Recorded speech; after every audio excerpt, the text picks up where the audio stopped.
नमस्कार, बंसल न्यूज की खास पेशकश में आपका स्वागत है। मैं हूं आपके साथ प्रेरणा मिश्रा। तो आज हम चर्चा करेंगे। हमारे साथ स्टूडियो में मौजूद है डॉक्टर प्रतीक शर्मा।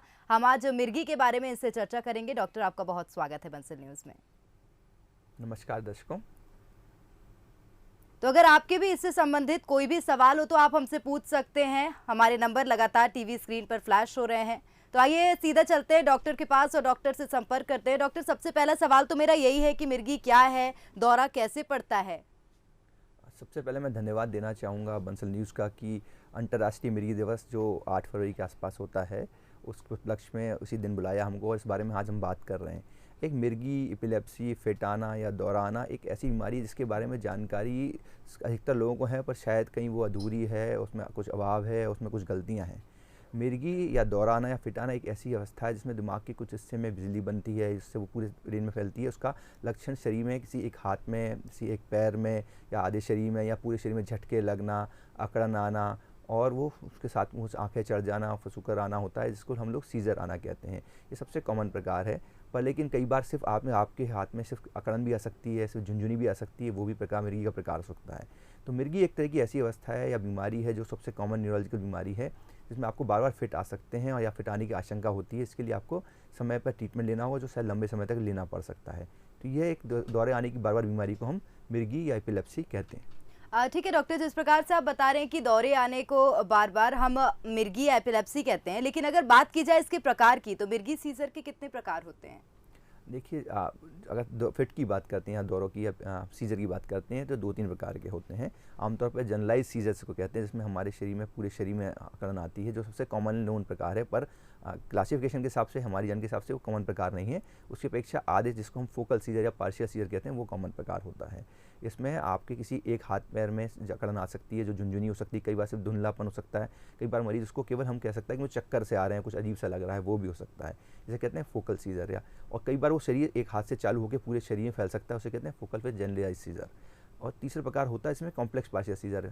इसके बारे में कुछ थोड़ी जानकारी लोगों को कम है। इसमें व्यक्ति कुछ अजीब सा बिहेव करता है, एक ही बात को रिपीट कर सकता है, कुछ बुदबुदाता है, कुछ अजीब सा बिहेव करेगा, एक ही तरफ देखता रहेगा, इसे कहते हैं कॉम्प्लेक्स पार्शियल सीजर। कई बार इसको ये मिस हो जाता है, कई बार इसको साइकेट्रिक प्रॉब्लम मान ली जाती है।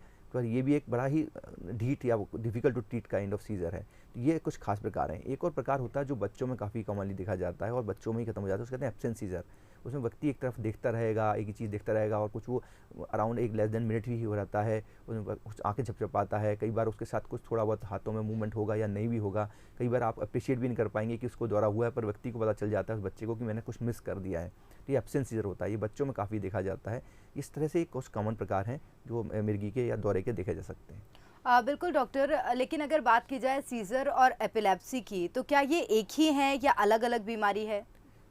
तो आमतौर पर जो मिर्गी मैंने जैसे बताया, एपिलेप्सी दौरे के बार बार आने की बीमारी को हम मिर्गी कहते हैं। एपिलेप्सी हमको डिवाइड कर सकते हैं, जो हम ईटियोलॉजिकल क्लासिफिकेशन कहते हैं कि उसके कारणों पर डिपेंड करता है।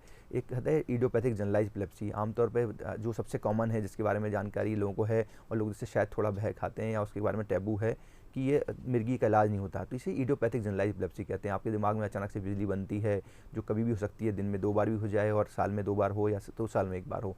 तो इसमें पर लाइफ लॉन्ग ट्रीटमेंट लेना पड़ता है। आपकी एमआरआई, आपके ब्रेन में कोई विकार नहीं होता, कुछ अनावश्यक या छोटे मोटे कारण से वो अचानक से बिजली बनती है और दौरे आने लगते हैं।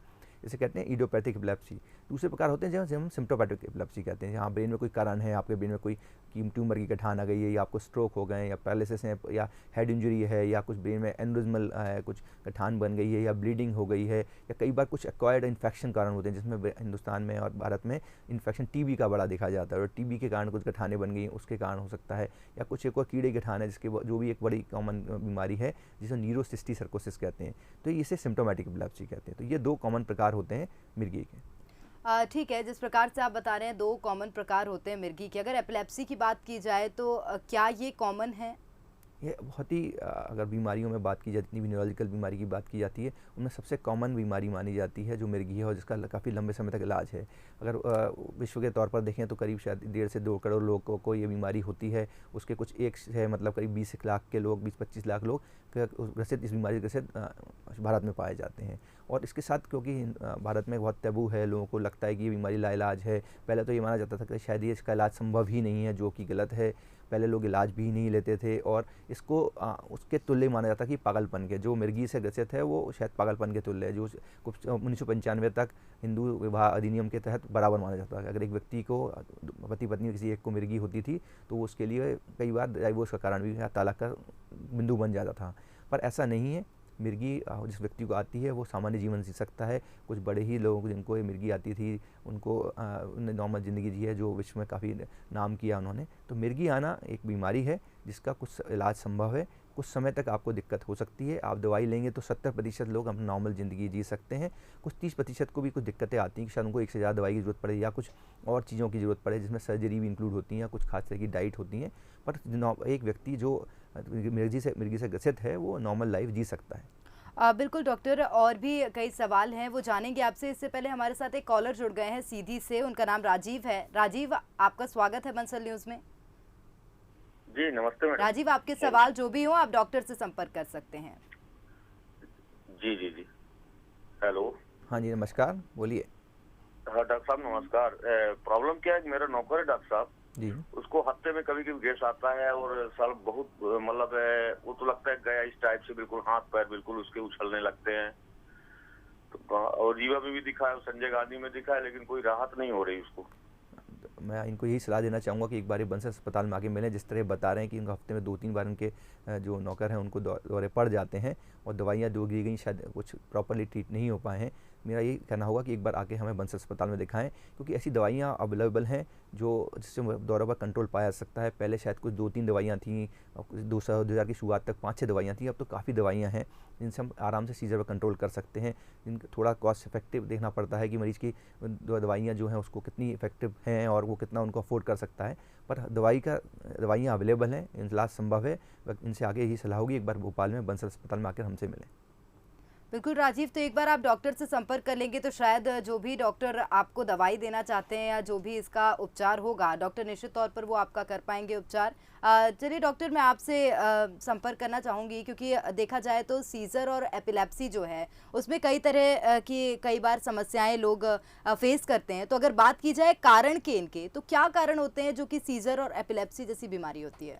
तो जैसे मैंने बताया कि आमतौर पर बच्चों में जो स्टार्ट होती है, चाइल्ड एपिलेप्सी कहते हैं इसको, उसमें कई बार कारण नहीं होते हैं, उनको सिर्फ इडियोपैथिक रीजंस होते हैं। और आमतौर पर जो इडियोपैथिक एपिलेप्सी है वो शायद बचपन से स्टार्ट हो जाती है। इसलिए लोग कहते हैं कि अगर मिर्गी की शुरुआत हो रही है तो शुरुआत से होगी या नहीं होगी। पर हम जैसे एडल्टहुड में आते हैं तो हमेशा इसमें एक्वायर्ड कारण देखे जाते हैं। ऐसा कुछ ना कुछ कारण शरीर व्यक्ति के ब्रेन में गड़बड़ी आई है, इसके कारण दौरे आना चालू हो गया है। कई बार ट्यूमर की शुरुआत में से दौरे आ सकते हैं। ये कई बार अगर लकवे की शुरुआत होती है, ब्रेन में क्लॉटिंग या ब्लीडिंग होती है तो उससे भी दौरे की शुरुआत हो सकती है।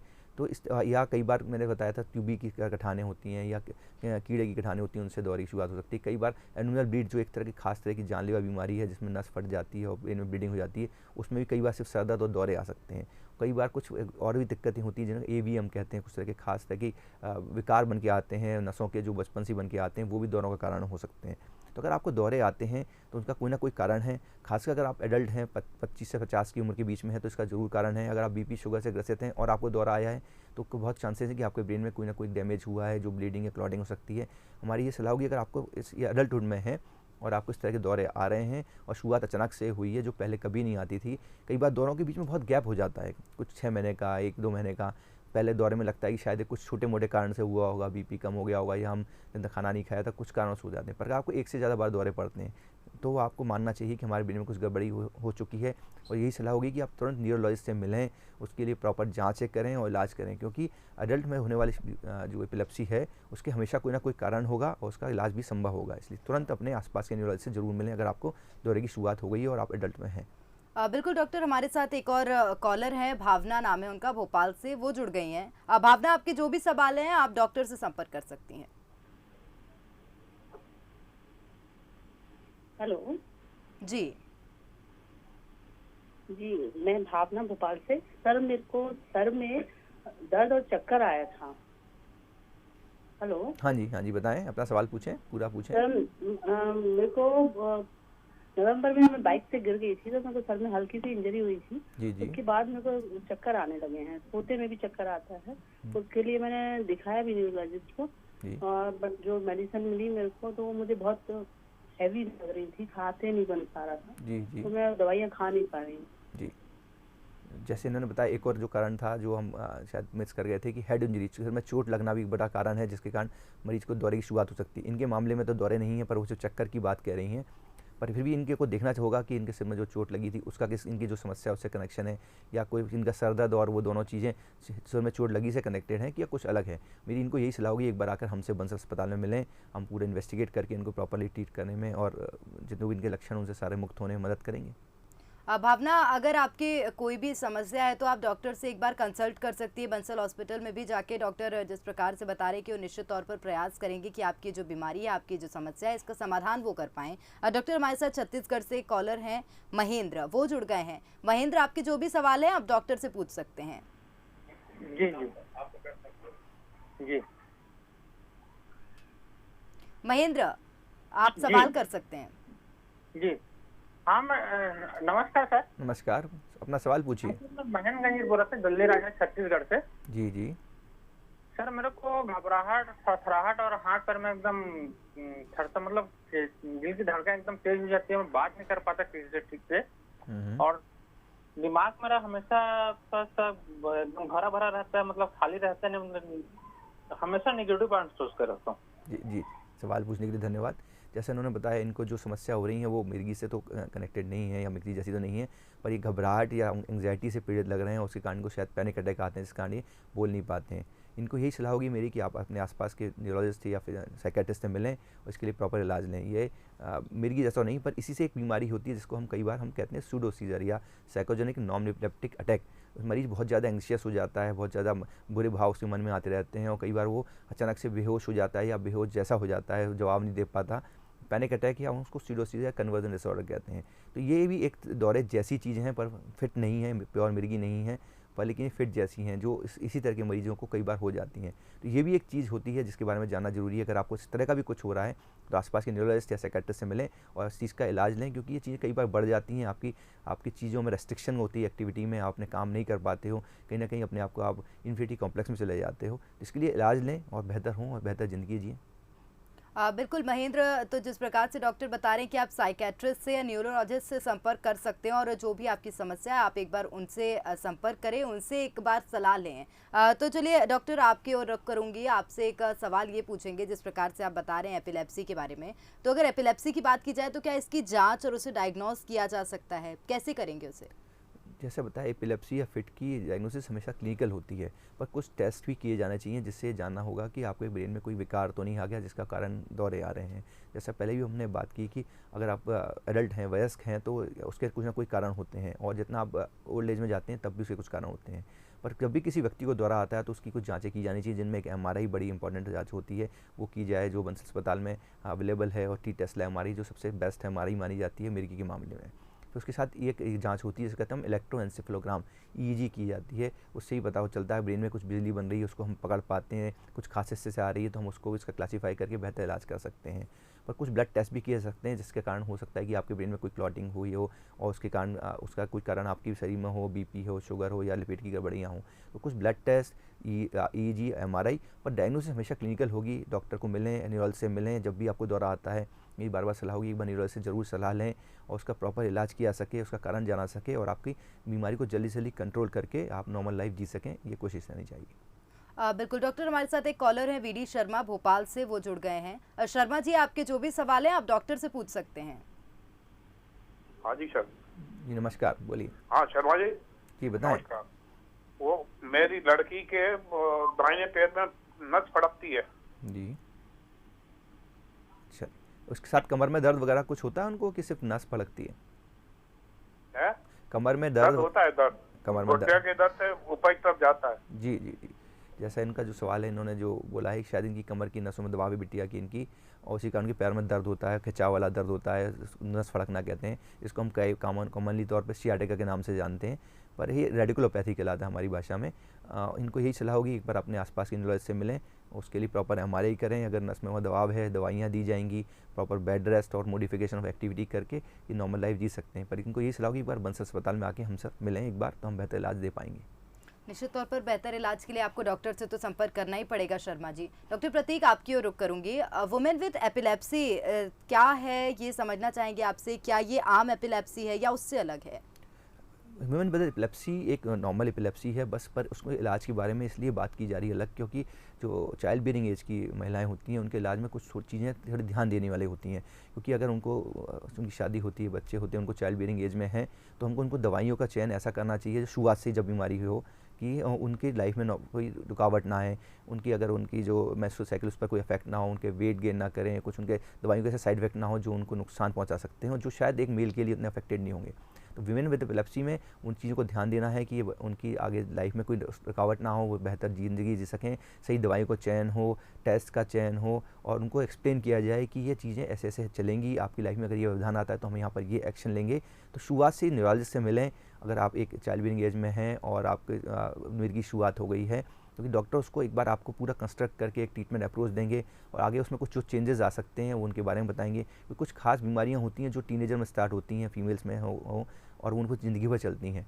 तो उसको एपिलेप्सी में भी आपको ध्यान देना होगा कि अगर आप एक न्यूरोलॉजिस्ट से मिलेंगे तो आपको एक ट्रीटमेंट अप्रोच कंस्ट्रक्ट करके दे देंगे कि ये इस तरह किया जाएगा, इस तरह के हम टेस्ट करेंगे, अगर हम आगे जाके आपकी मैरिज होती है, अगर बच्चे होते हैं तो हमको ये करना होगा, और ये दवाइयाँ हम चेंज कर सकते हैं या शुरुआत से हम वो दवाइयाँ लेके चलें जिनसे आपकी लाइफ में कोई व्यवधान ना। बिल्कुल डॉक्टर, हमारे साथ श्रेक हैं, एक कॉलर छिंदवाड़ा से, वो जुड़ गए हैं। श्रेक, आपके जो भी सवाल हैं आप डॉक्टर से संपर्क कर सकते हैं। Okay, good afternoon sir. जी नमस्कार, बोलिए।